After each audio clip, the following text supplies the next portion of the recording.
Bom, a nossa aula hoje é sobre a formação das monarquias nacionais. Nós temos vendo ao longo das aulas, né? Nós falamos sobre o início da Idade Moderna, nós falamos sobre o Renascimento, que trouxe consigo o humanismo, trouxe consigo também muitas mudanças, mudanças no campo religioso, vimos a Reforma Protestante, de acordo com essas mudanças, né? E hoje nós vamos ver como que se formou as primeiras monarquias nacionais.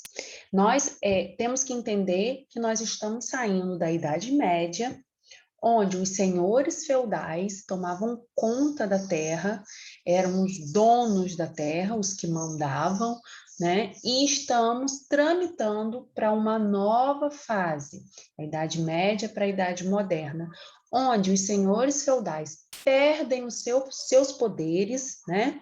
E uma nova classe social se apresenta nesse contexto, que é a burguesia, e essa burguesia, ela vai ser um pilar muito importante para o fortalecimento dos novos reinados, das novas monarquias, certo? Então, nós vamos estudar sobre como que consolidou, como que se iniciou essa formação desses novos reinos absolutistas com poderes totais, e onde os senhores feudais deixaram de ser os donos da terra, vamos dizer assim. Bom, a formação das monarquias nacionais ocorreu durante o período da Baixa Idade Média, entre os séculos XII e XV, nos países da Europa Ocidental, com destaque para as monarquias portuguesa, espanhola, francesa e inglesa.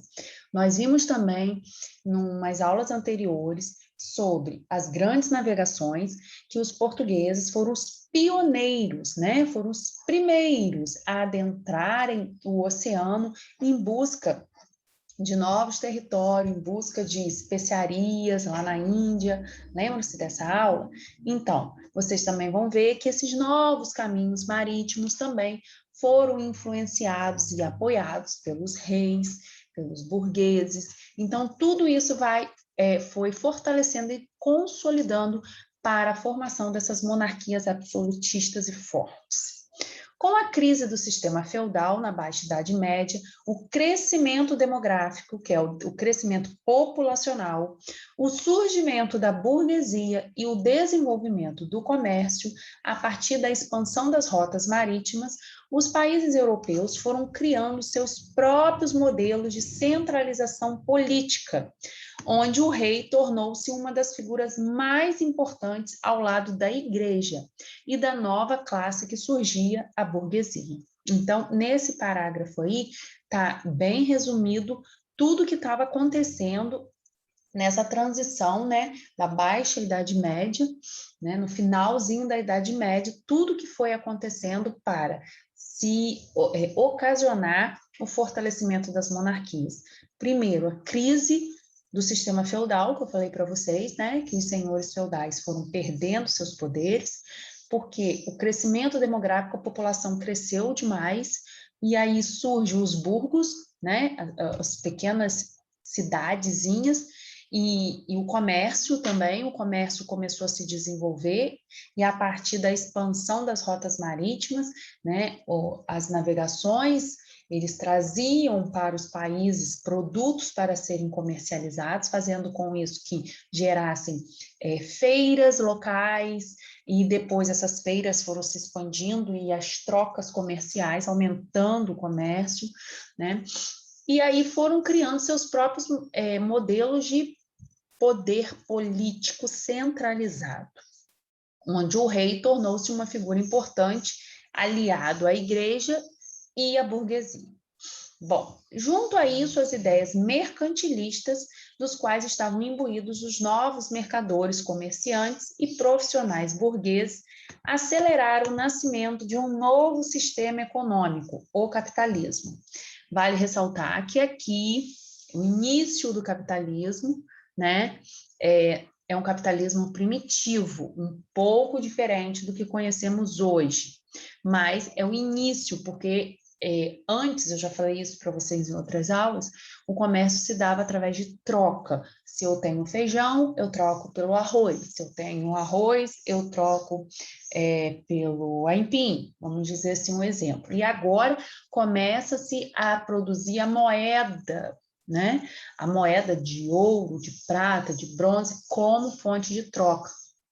Então, nós vamos ver ali, essas moedas eram feitas de metais, e aí surge também o metalismo, ou seja, acúmulo de metais preciosos. Quem tem mais metais, quem acumula mais, é considerado mais rico.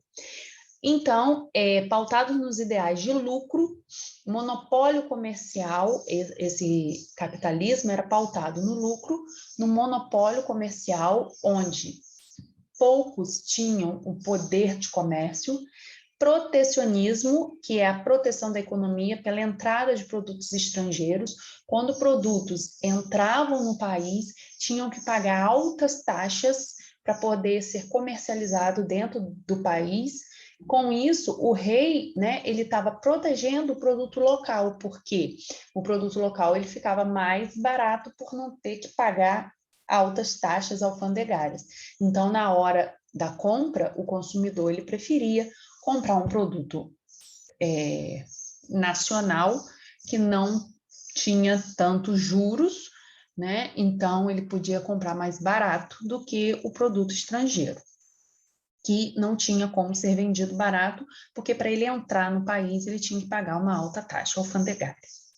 Bom, e o metalismo, que era o acúmulo de metais preciosos, os quais levaram à introdução da moeda como valor de troca, que eu expliquei a vocês. Enfim, o sistema feudal e rural, aquele sistema que era feito no campo, ele foi administrado pelos senhores feudais, ele foi substituído pelo sistema capitalista, onde o crescimento das cidades, os burgos, e a intensificação do comércio e das feiras livres pela classe burguesa foram aumentando. Diante disso, os senhores feudais, que possuíam grande poder na Idade Média, começaram a perder sua posição.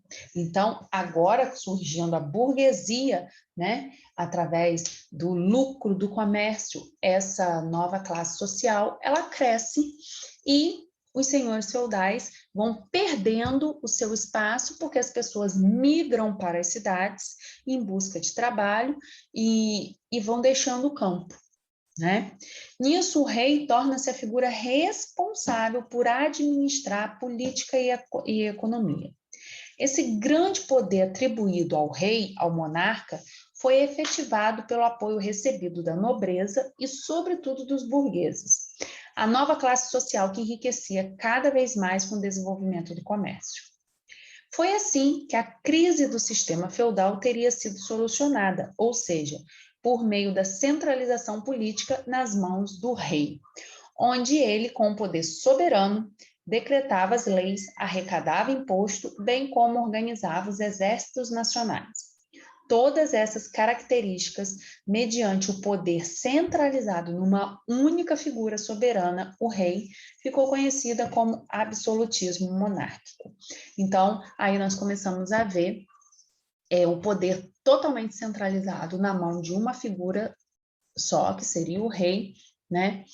E aí nasce as monarquias absolutistas, onde o poder é absoluto do rei. Ele cobra impostos, é ele que arrecada, que cobra, que organiza os exércitos para lutar, para dominar novos territórios, né? Tudo em cima da figura do rei, o controle do rei.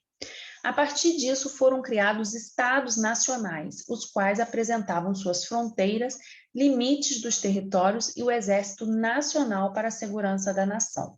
Surge aí o sentimento de nacionalismo que a gente conhece hoje. Por quê? Porque começa a delimitar os seus territórios, os reis começam a delimitar os seus territórios com fronteiras, né? E a partir daquela fronteira, quem entrar no território é considerado inimigo, né? E aí tem que ter um exército para defender essas fronteiras, e aí vai nascendo a noção de nação. No âmbito econômico, as monarquias nacionais visavam o quê? A unificação dos padrões monetários e também um sistema de cobrança de impostos. Então, surge aí a utilização de uma moeda única dentro de todo o território daquele mesmo rei. Então, surge aí a moeda e um sistema monetário e cobrança de impostos também, em maior escala. Em suma, a união dos interesses políticos do rei e o interesse econômico da burguesia foram essenciais para a formação da monarquia e dos estados nacionais. Então, extinguindo o domínio dos senhores feudais do período medieval, dando início à Era Moderna. Então, a Idade Moderna, a Era Moderna, ela inicia com o fim do feudalismo, né, com o fim do poder dos senhores feudais, dando início, assim, ao poder nas mãos do rei, e isso só foi possível porque a nova classe que estava surgindo, né, através dos comércios das cidades, que era a burguesia, financiou, incentivou, apoiou a figura do rei nesse momento. E aí temos umas atividades para vocês colocarem verdadeiro ou falso nas questões de acordo com o texto trabalhado acima. A número 2 também, vocês vão marcar apenas uma única opção correta. E a 3, vocês vão relacionar burguesia, protecionismo alfandegário, que eu expliquei lá em cima o que é o protecionismo, é a proteção do produto interno, do produto nacional, né, através de taxas alfandegárias. E o metalismo também. O que seria o metalismo? Também expliquei lá para vocês, que é o acúmulo de metais preciosos, tá? Qualquer dúvida pode me chamar no WhatsApp, pelo privado, ou se preferir no horário da aula. Tchau, tchau. Não deixem de fazer as atividades e enviar a foto, por favor, porque a atividade conta como frequência. Tchau, tchau.